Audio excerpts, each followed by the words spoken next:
Hi, classmates. I'm Lakendria. Hi. So I'm just gonna do my recording for the initial assessment in the S bar. All right.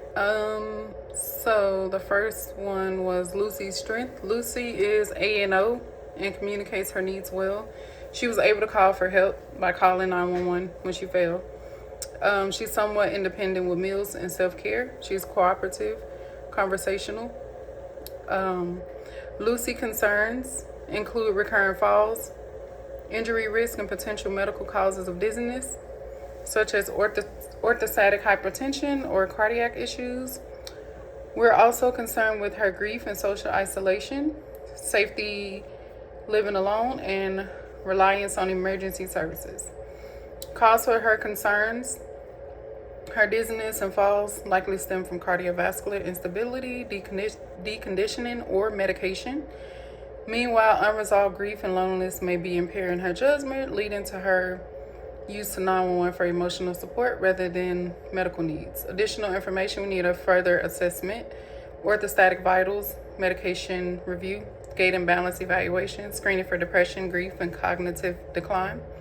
And we also need to evaluate her home for fall hazards and assess her social support. Priority concern is risk for injury from recurrent falls, underlying causes of dizziness, distress associated with grief and feeling of isolation, and potential hazards regarding independent living. The primary concern is the immediate danger of the injury caused by high risk of falling. Given her recent history, further falls are likely, and living alone exacerbates the situation by delaying potential assistance.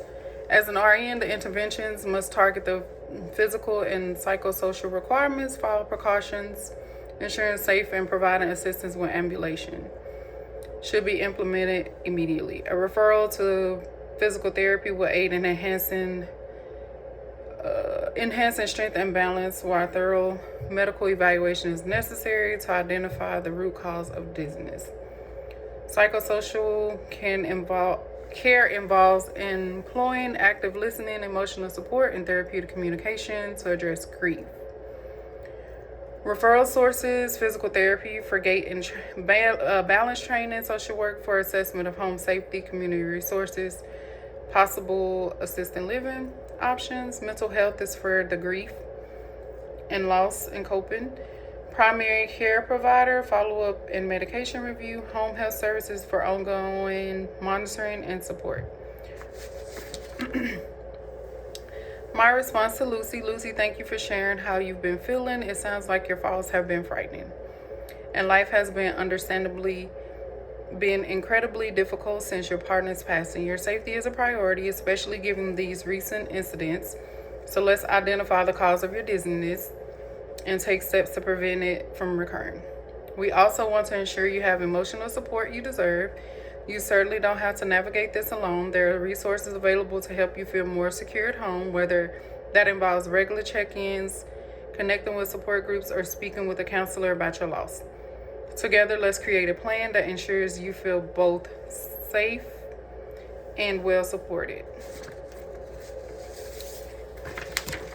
So, take actions involves implementing fall precaution, performing a comprehensive assessment, alerting the provider of recurrent falls, irregular vitals, and also requesting PT and social work consultations, offer emotional support, and commence discharge planning early, prioritizing safety and support networks.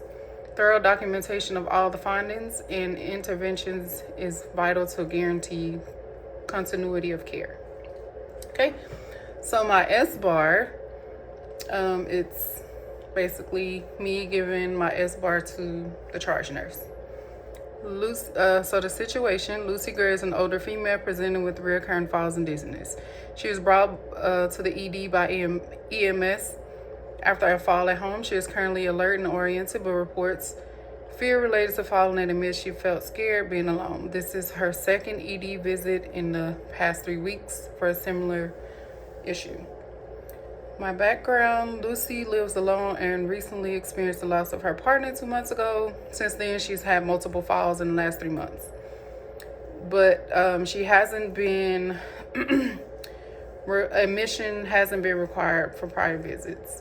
She's currently taking Celebrex 200 milligram in the evening and reports minimum oral intake today. She denies current pain but reports stiffness in her knees and occasional slow mobility. There is increasing concern that she may be using EMS services for emotional supports due to grief and loneliness. Assessment: her vital signs: her blood pressure was 160/88, heart rate 102, respirations 20, O2 saturation in the 90s, and she's on 2 liters of nasal cannula. Patient appears anxious but cooperative. Physical findings include mild abrasions to the arm and slightly unsteady mobility. She is at high risk for falls due to recurrent episodes, possible dizziness, etiology, and living alone. Psychosocial assessment suggests unresolved grief and social isolation contributing to her current presentation. I recommend further investigation to further investigate the cause of the falls, including orthostatic vital signs, cardiac, neurological exams, medication review. Implement fall precautions immediately, referrals, physical therapy to address the gait imbalance, social work for home and support, safety and support, grief or mental counseling. And then, given the safety concerns, explore home health services or transition to assisted living. The patient requires education on fall prevention and appropriate use of emergency services alongside continued emotional support. Thank you.